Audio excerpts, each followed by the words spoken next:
Olá, pessoal! Iniciando aí a nossa semana de conteúdos com a disciplina de História. E a aula de hoje nós falaremos sobre os povos da Mesopotâmia, ok? Então, vamos lá.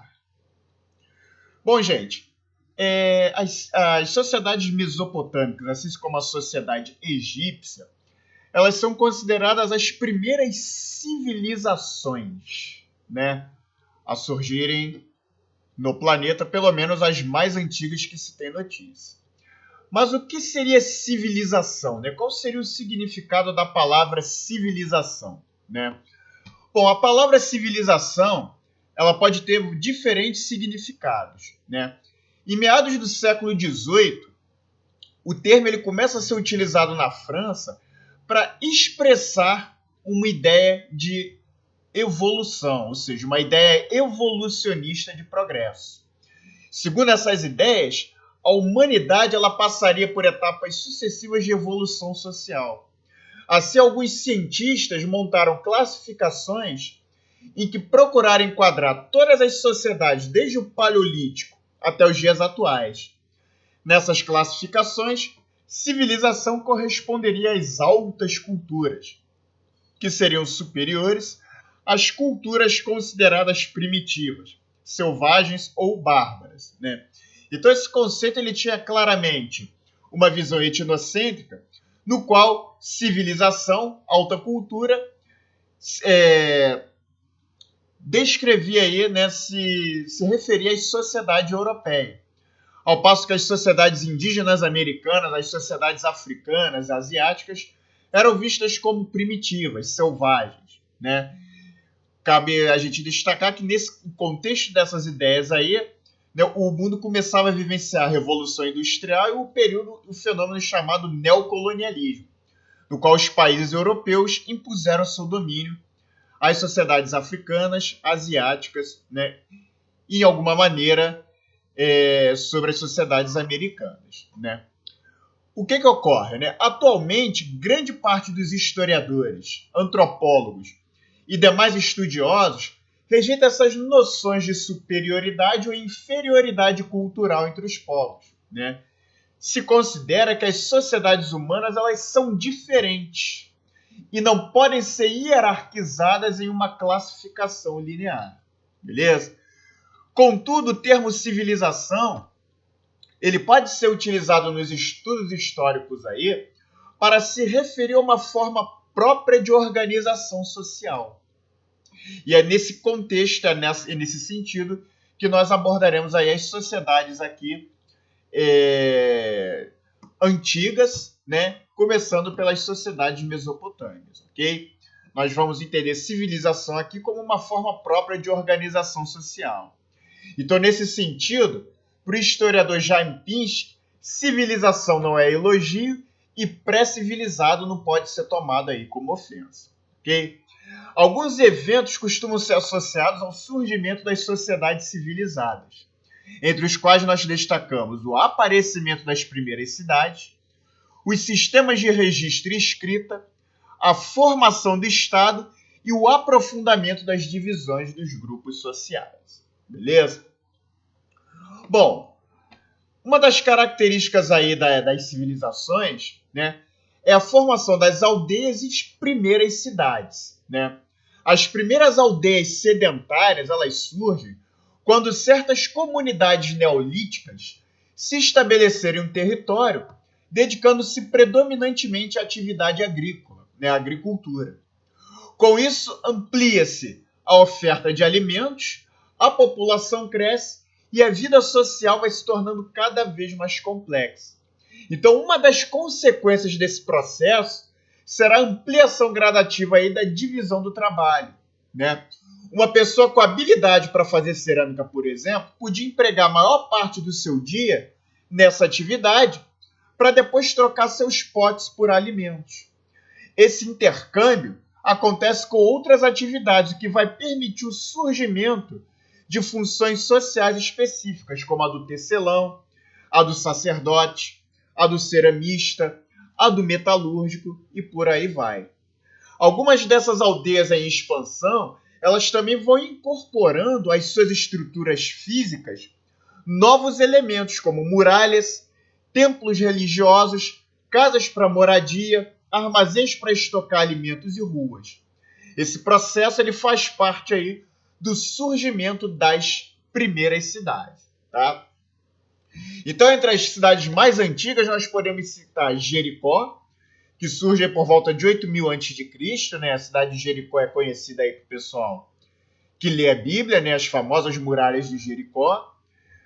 A cidade de Beida, que surge por volta de 7.200 a.C., e Satal-Ruiu, que surge por volta de 6.500 e 6.700 a.C., né?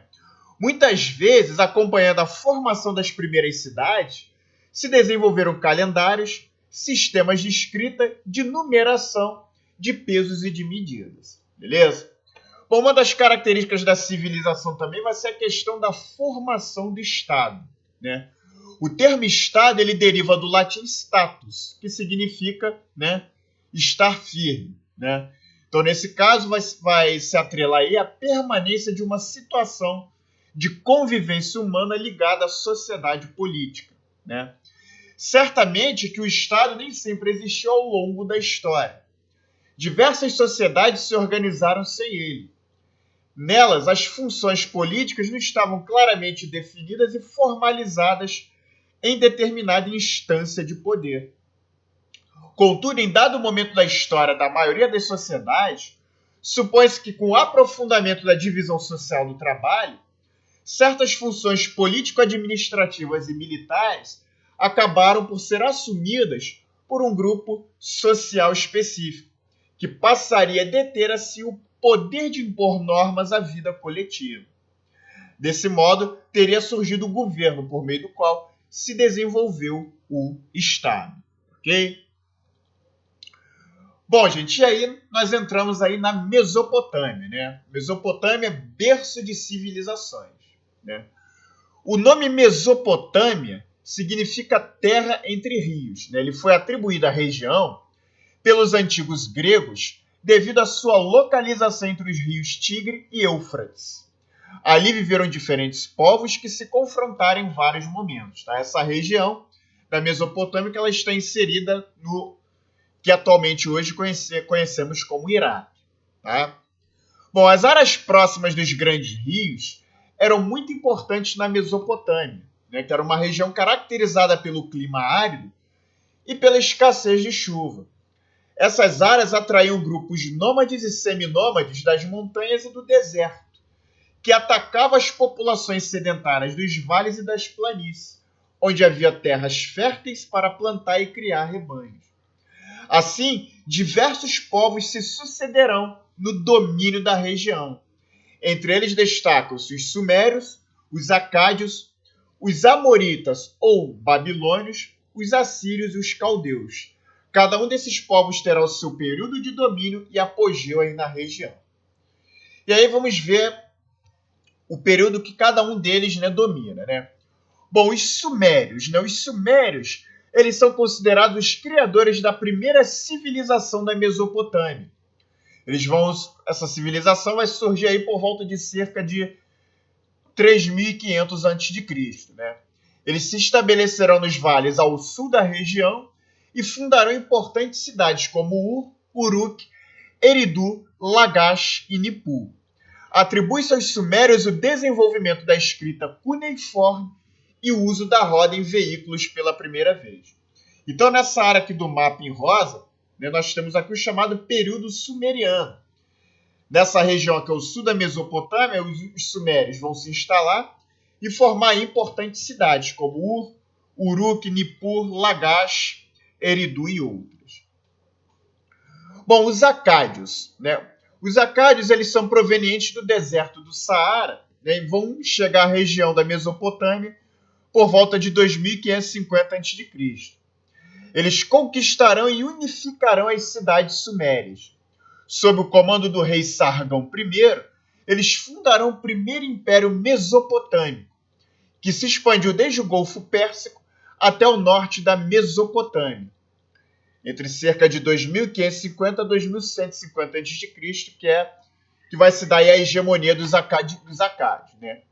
Depois, eles serão dominados pelos Gut, que é um povo que era originário dos Montes Zagros, que vinham da fronteira do atual Irã e Iraque. Então, aqui no mapa, aqui, essa região em laranja aqui destaca o período chamado período acadiano, né, que é o período em que os acadianos dominaram aqui a região, né, e conquistaram as cidades sumérias, unificando essas cidades aí sob um império unificado. Bom, o terceiro povo são os amoritas, né? Os amoritas, eles são provenientes do deserto da Arábia e vão chegar à região da Mesopotâmia ali por volta de 2000 a.C. Eles se estabeleceram na cidade da Babilônia e por isso serão denominados de babilônios, né? Sob o governo de Hammurabi, que vai reinar de 1792 até 1750 a.C., eles expandirão seus domínios sobre toda a Mesopotâmia, do Golfo Pérsico até o norte da Síria. Quando entraram em declínio, a região foi invadida e dominada por cassitas e hititas. Então essa área aqui em verde corresponde ao Império Babilônico, né, que atingiria seu apogeu aí no reinado de Hammurabi. Ok? Bom, o quarto povo de importância a dominar a região foram os assírios, né? Eles são provenientes, possivelmente, da região situada entre a Europa e a Ásia, e vão chegar à Mesopotâmia por volta de 2000 a.C., estabelecendo-se no norte da Mesopotâmia, no Alto Tigre, no território denominado assim de Assíria. Eles organizarão um dos primeiros exércitos permanentes do mundo. Expandirão suas fronteiras a partir de 1700 a.C. e alcançarão sua maior prosperidade durante o reinado de Assurbanipal, né, que vai reinar até 630 a.C. Então, toda essa região aqui em amarelo aqui correspondeu assim, ao ápice, ao domínio do Império Assírio, né, sobre essa grande parte aqui da região do Oriente Médio. Beleza? Os assírios eles serão os primeiros a montar um exército permanente, né, a organizar um dos primeiros exércitos permanentes do mundo, e se destacarão também pela crueldade com que eles tratavam seus inimigos, né? Bom, e o quinto povo de relevância a se estabelecer na Mesopotâmia foram os caldeus, né? Vindos possivelmente da Arábia, eles chegarão por volta de cerca de 1000 a.C., estabelecendo-se no sul da Mesopotâmia e se instalando numa região chamada de Caldeia. Por volta de 612 a.C., eles se aliaram aos medos, que era um povo da Média que fazia parte do atual Irã, e derrotarão os assírios. Eles conquistaram a cidade da Babilônia e ficaram conhecidos como neobabilônios. O principal soberano caldeu foi Nabucodonosor, que vai reinar entre 604 e 562 a.C. O Nabucodonosor teria sido responsável pela construção de grandes obras urbanas, como templos, muralhas, ruas, jardins e palácios. Eles dominarão a região até 539 a.C., quando serão vencidos pelos persas. Beleza? Então esse é o panorama aí dos principais povos que se instalaram aí na região da Mesopotâmia. Bom, gente, um dos fatores que vai favorecer o desenvolvimento aí das civilizações mesopotâmicas é a revolução agropastoril, né? Na região da Mesopotâmia vão se desenvolver as mais antigas civilizações do mundo. Isso estaria vinculado ao fato dessa região ter sido uma das primeiras onde ocorrerá a chamada Revolução Neolítica, né? A introdução da agricultura e da criação de animais na Mesopotâmia irá transformar gradativamente a vida de seus habitantes, entre 8.000 e 1.500 a.C. Ao produzir o próprio alimento, esses povos permanecerão mais tempo nos lugares e formarão aldeias, né? Ou seja, eles se tornarão sedentários, vão se estabelecer mais tempo nos lugares e formarão assim as primeiras aldeias. Os povos mesopotâmicos eles cultivavam muitos produtos, entre os quais nós destacamos a cevada, o trigo, o linho, o sésamo, as tâmaras, os legumes, e também criavam animais como ovelhas, cabras, porcos, bois e aves. O desenvolvimento agropastoril, cabe nós destacarmos, ele não ocorrerá de maneira casual. Os povos mesopotâmicos eles terão de fazer frente às condições naturais da região, como as inundações nos vales e ao clima seco, para atender às suas necessidades. Desse modo, eles construirão diques para acumular água, barragens e canais de irrigação, né? Os canais de irrigação, as barragens seriam para controlar as cheias dos rios, os canais de irrigação seria para distribuir água para as regiões mais afastadas aí dos rios, ok? Então essas transformações também modificaram a divisão do trabalho no interior dessas comunidades. Alguns grupos se dedicaram mais a certos ofícios e técnicas ligados à agricultura, enquanto outros se especializarão na fabricação de instrumentos de metal, na produção de cerâmica, na construção de canais e barragens, na confecção de tecidos, nas atividades de comércio, dentre outros, né? Os historiadores supõem que no período que vai da formação das aldeias e vilas até o final do terceiro milênio a.C., o trabalho coletivo se baseava na cooperação entre pessoas e famílias diversas. Contudo, essa situação não mais ocorria por volta do início do segundo milênio a.C., pois muitas famílias já controlavam os próprios campos e plantações, e algumas delas negociavam com outras, trocando, por exemplo, alimentos por objetos de cerâmica e instrumentos de metal. Então, a realizar essas trocas, uns acumularão mais bens que outros. O acúmulo de poder econômico vai propiciar, assim, que certas famílias tivessem uma maior influência nos processos de tomada de decisão entre os moradores das aldeias e, posteriormente, das cidades. Ok? Outro fenômeno aí que vai caracterizar as civilizações mesopotâmicas será o surgimento das cidades, né? A junção de algumas aldeias mesopotâmicas dará origem às primeiras cidades, como Ur, Uruk, Nippur, Lagash e Eridu, por volta de 4.000 anos antes de Cristo.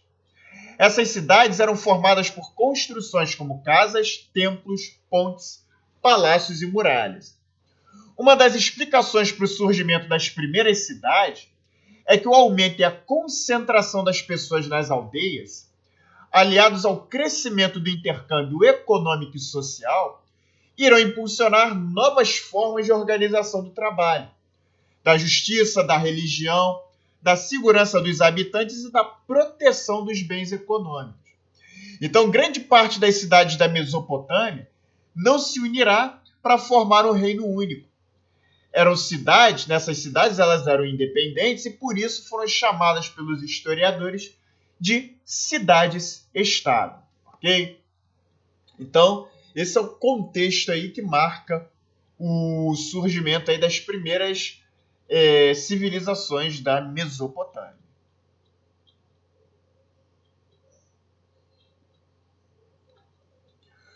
Bom, gente, centros de poder, né? No contexto dessas mudanças, alguns grupos sociais, né, nesse contexto de surgimento de cidades, revolução agropastoril, alguns grupos se fortalecerão e passarão a formar centros de poder. Os sacerdotes controlavam o templo e o rei com sua corte controlava o palácio. Então, os templos controlados pelos sacerdotes e os palácios controlados pelos reis serão os principais elementos arquitetônicos de poder dentro dessas cidades-estado. Ok? Bom, os sacerdotes e os templos, né? Os povos mesopotâmicos eles eram politeístas. O que isso quer dizer? É que eles adoravam diversos deuses, muitos deles relacionados a elementos da natureza. Além disso, eles costumavam acreditar que depois da morte, o espírito das pessoas ia para um mundo inferior, um lugar sem retorno. Não havia possibilidade de vida após a morte, né, de acordo com o imaginário mesopotâmico. Por isso, as pessoas queriam aproveitar ao máximo sua existência e considerava a juventude a mais bela fase da vida. As cerimônias religiosas eram dirigidas por sacerdotes ou sacerdotisas, que se reuniam em corporações dedicadas ao culto de determinado deus. Era comum as cidades terem um deus protetor para o qual construíam um templo principal.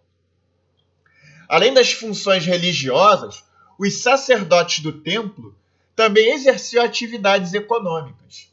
Devido às oferendas recebidas, acumularam um grande patrimônio em terras, rebanhos, plantações e artigos artesanais, o que lhes propiciará desenvolver um ativo comércio com as regiões vizinhas. Muitos deles também teriam exercido grande influência política na Mesopotâmia. Então, para controlar tudo isso e fazer a contabilidade do tempo, ou seja, a relação de produtos, recebimentos, pagamentos, empréstimos, os sacerdotes desenvolveram um sistema de escrita e numeração que será considerado aí um dos mais antigos do mundo. Tá? Aqui na imagem ao lado nós temos uma estátua que representa a deusa Ishtar, né? Que era a deusa do amor e da fertilidade, que era um dos deuses mais cultuados aí na Mesopotâmia junto com outros. Como, por exemplo, Enlil, o deus do ar, Shamash, que era o deus do sol, Enki, que era um deus das águas, né? Então esses eram os deuses mais cultuados aí dentro da Mesopotâmia. Bom, o rei e o palácio, né? Ao longo do terceiro milênio antes de Cristo, já existia a figura do rei nas cidades mesopotâmicas. O soberano se tornaria o principal centro do poder político, que superaria muitas vezes a força dos sacerdotes do templo.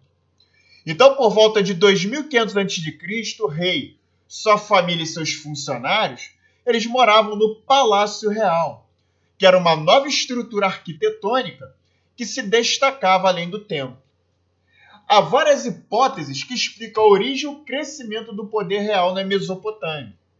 Segundo uma delas, à medida que as cidades passaram a crescer e acumular riquezas, sua defesa passou a ser uma preocupação para seus habitantes. Então, diante do risco de guerras, invasões e pilhagens, tropas militares foram organizadas e o comandante foi escolhido. Com o tempo, esse comandante se tornaria uma autoridade permanente, dando origem à figura do rei. Então, essa hipótese é a mais aceita para justificar o surgimento da figura do rei aí na Mesopotâmia. Okay? Bom, além do poder político, o rei e seus funcionários controlavam uma razoável parcela da atividade econômica. Possuíam oficinas onde eram produzidos instrumentos de metal, objetos de cerâmica, tecidos, mobiliário, dentre outros. Eles exigiam pagamento de tributos arrecadados na forma de bens materiais, como alimentos, rebanhos e sementes. O poder real também impunha à população trabalhos obrigatórios, como a construção e manutenção de palácios, templos, muralhas, canais de irrigação, diques, dentre outros. Beleza? Então o rei ele acumulava o poder político, tá? E seus funcionários controlavam em seu nome uma razoável parcela da atividade econômica. Beleza? Bom, política e religião na Mesopotâmia, né? Mesmo havendo uma separação entre o rei, que residia no palácio, e os sacerdotes, que controlavam o templo, a religião sempre foi utilizada para justificar o poder do rei, que desse modo exercia também liderança religiosa. Então, pela mentalidade dominante na Mesopotâmia, o rei seria o representante direto dos deuses, alguém predestinado a concretizar a vontade divina entre os seres humanos. Então, desse modo, de acordo com a política e a religião, o rei ocupava um lugar especial na sociedade entre os deuses e os homens. Ok? Então, esses eram os principais aspectos aí da mentalidade político-religiosa aí na Mesopotâmia, né? Cabe nos notar que não havia uma distinção por parte das sociedades mesopotâmicas entre política e religião. Ok? Bom, o domínio babilônico, né, certamente o período do Império Babilônico, né, especialmente sob a liderança de Hammurabi, será considerado por muitos o apogeu aí da Mesopotâmia, né? Então, apesar da independência das cidades-estado da Mesopotâmia, as mais fortes e poderosas como Acade, Babilônia e Assur vão impor o seu domínio sobre as demais e sobre as regiões vizinhas. Foi o caso, por exemplo, da expansão e unificação política da Mesopotâmia, que ocorrerá por volta de 1763 a.C., sob o governo do rei babilônio Hammurabi, né? O Hammurabi ele se consolidará seu poder tomando medidas marcantes em diferentes aspectos sociais. Entre elas estava a imposição do deus babilônio Marduk aos povos vencidos e a repartição da propriedade da terra entre o Estado, os templos e os particulares. Ele também consagrará a divisão da sociedade local em 3 grandes categorias. Os chamados Aivlum, que eram homens livres de elevada posição, como os sacerdotes, grandes proprietários, ricos comerciantes, a quem as normas jurídicas conferiam um tratamento privilegiado. Os chamados Musknum, que eram homens livres de média posição que trabalhavam como servidores nos palácios, artesãos ou pequenos comerciantes, e os escravos, que eram os prisioneiros de guerra ou pessoas que não conseguiam pagar suas dívidas e por isso se tornavam propriedade do credor. No entanto, de uma maneira geral, a escravidão por dívida ela durava certo período, estipulado pelo juiz aí responsável por julgar a questão. Então, de acordo com essa divisão, o mesmo crime podia ser punido de forma diferente, dependendo da categoria social a quem pertencia o réu e a vítima. Assim, uma ofensa contra os Ailum tinha geralmente penas mais severas, ao passo que um crime praticado contra os Musheknum, que eram homens de posição social média, né, inferior aos Ailum, né, essas penalidades eram bem mais brandas, né? Então é uma característica aí desse domínio babilônico. Bom, e aí chegamos na questão da escrita, né? A importância que ela terá para o registro e a transmissão da informação. Para muitos historiadores, a invenção da escrita não foi a realização de um único povo. Em várias regiões do mundo, diversas sociedades inventaram o próprio sistema de escrita. No entanto, o sistema do qual possuímos o mais antigo registro é o dos Sumérios, né? Povo que constituirá, né, a primeira civilização mesopotâmica. Conforme nós vimos, a vida nas cidades mesopotâmicas elas se tornava cada vez mais complexa, trazendo dificuldades para a normatização das relações sociais. Então a fala e a memorização já não davam conta dos inúmeros dados e das interações da vida cotidiana. Esse problema ocorria principalmente nos templos sumérios. Neles se formarão, como vimos, corporações com grande patrimônio.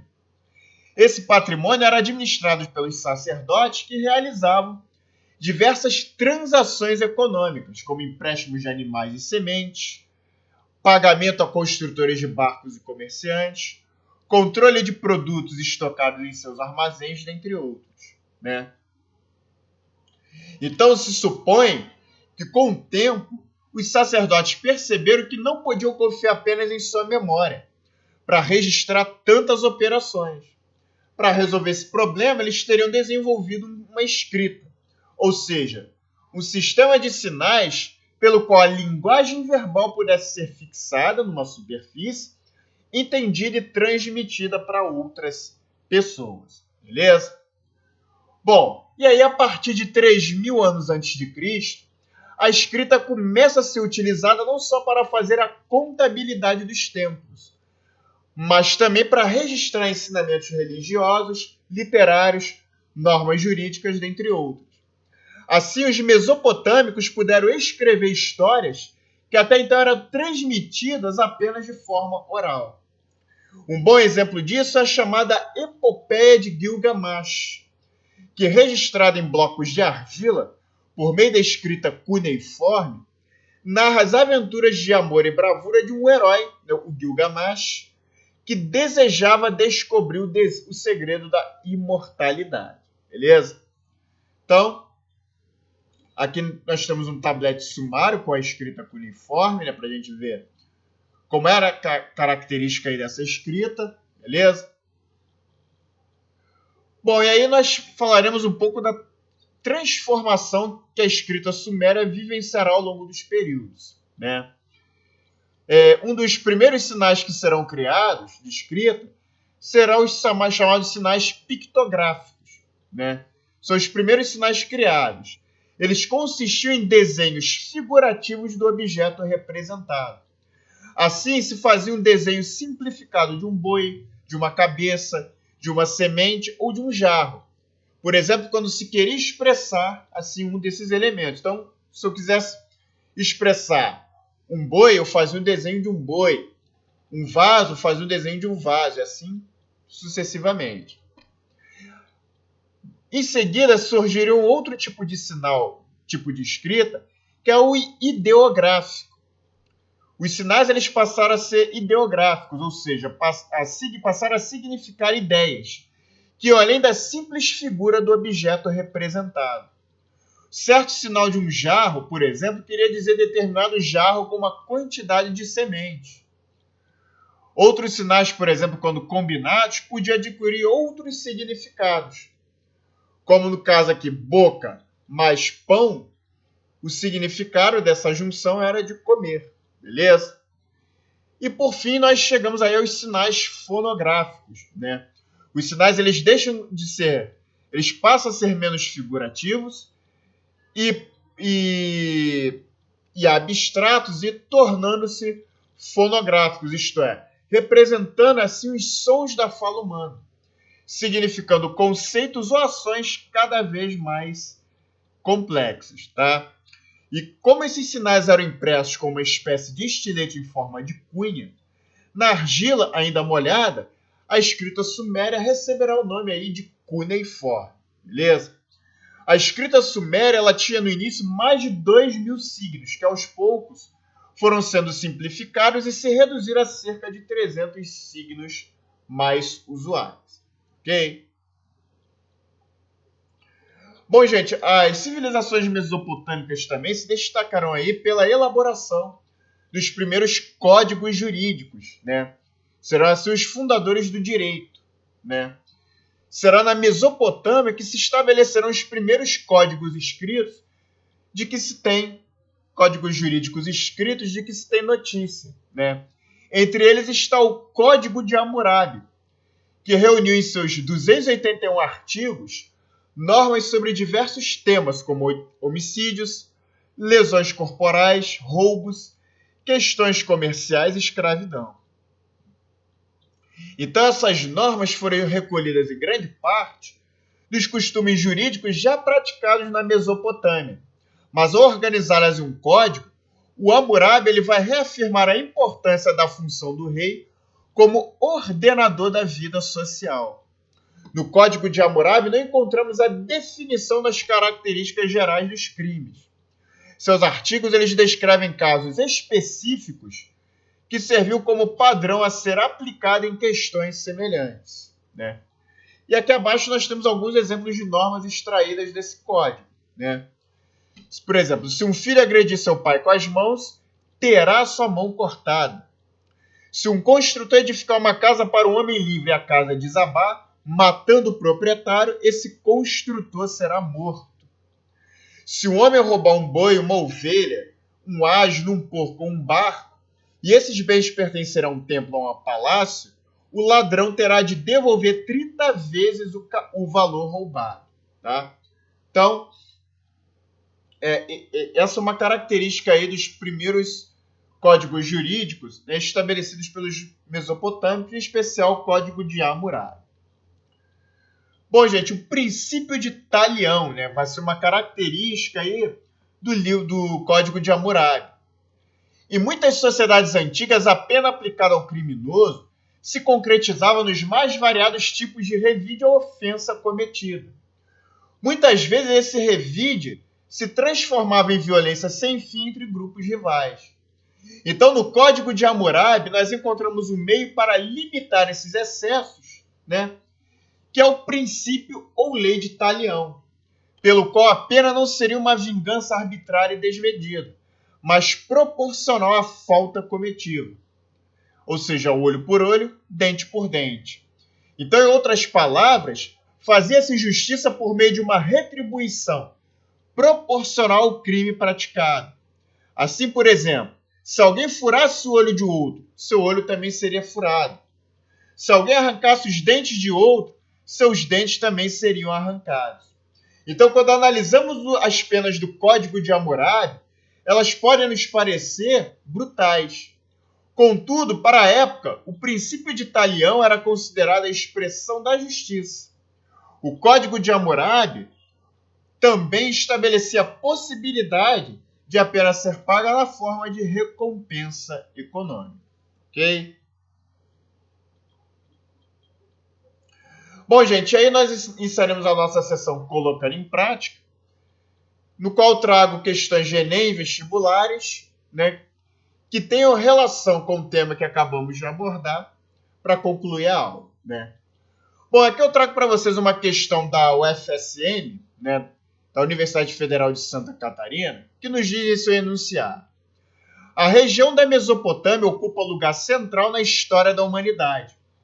Na antiguidade, ela foi berço da civilização sumeriana devido ao fato de: alternativa A, ser ponto de confluência de rotas comerciais de diversas culturas.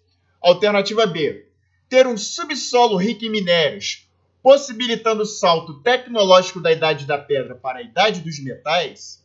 Alternativa C, apresentar um relevo peculiar e favorável ao isolamento necessário para o crescimento socioeconômico.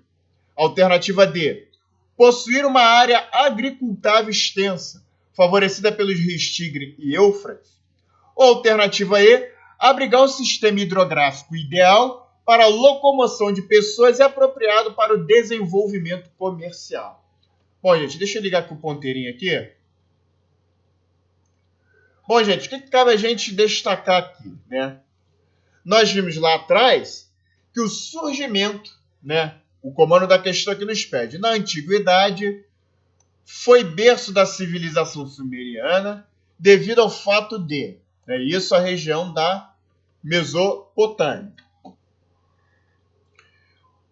O que vai favorecer o desenvolvimento da civilização sumeriana na Mesopotâmia, assim como também na sociedade egípcia, que veremos na próxima aula, é o fato que elas surgiram a partir das primeiras aldeias sedentárias que se instalarão, né, em áreas agricultáveis extensas, né, geralmente às margens de rios, onde aí elas vão passar a praticar a agricultura.